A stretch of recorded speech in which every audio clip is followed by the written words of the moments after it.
Hey, Brooke Boone here with Holy Yoga in the Advanced Holy Yoga Posture Series. And we're so excited to have you here with us. I have the privilege today to teach you Humble Warrior. It's actually one of my very favorite postures right now. They always change. If you've got a practice, you know that they're always rotating. Nothing stays your favorite for long because you master it, you get at least comfortable with it, and then you're on to the next thing.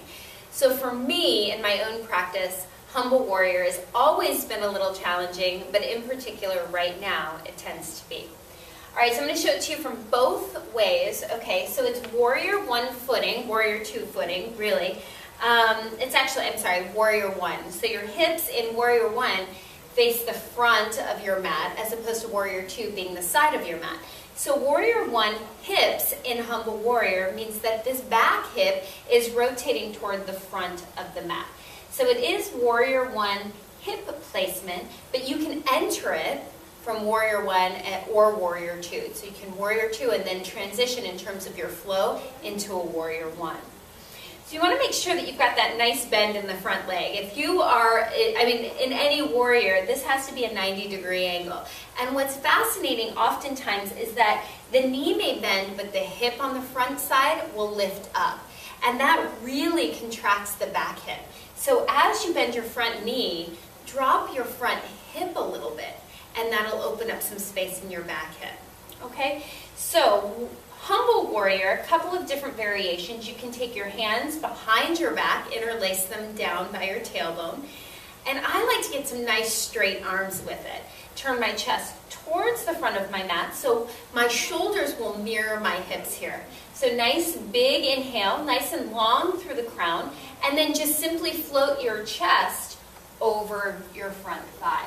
So notice that this front thigh, this front knee, continues to bend to a 90-degree angle. I don't lose that. I don't come up here to kind of overcompensate for the bend. So I bend in the knee, melt the heart to follow the knee. Okay? So if you're here, you can absolutely, as a modification, rest your left side body onto the left thigh or the front thigh. So you can rest that there and be right here, and it's a great pose. This is absolutely fine.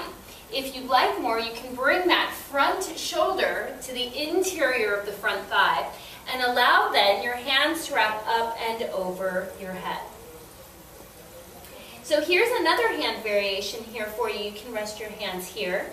You can reach your hands up overhead, or you can even start to walk your hands out to a downward facing dog type of upper body, pushing your hips back into a warrior type of down body. So just lots of breath here. So those are lots of options for you with your hands. I want to show you something, however, as I come out of this. I'm going to transition to the other side because I want to show you the back side of Humble Warrior. It's super important because what happens when you tend to bend forward is you can be in a nice full Warrior 1 here and really ready for it. And the moment you start to hinge forward, what happens is this hip starts to pop out. Right? So I'm going to go down, but what happens here to compensate? I come out with my hip.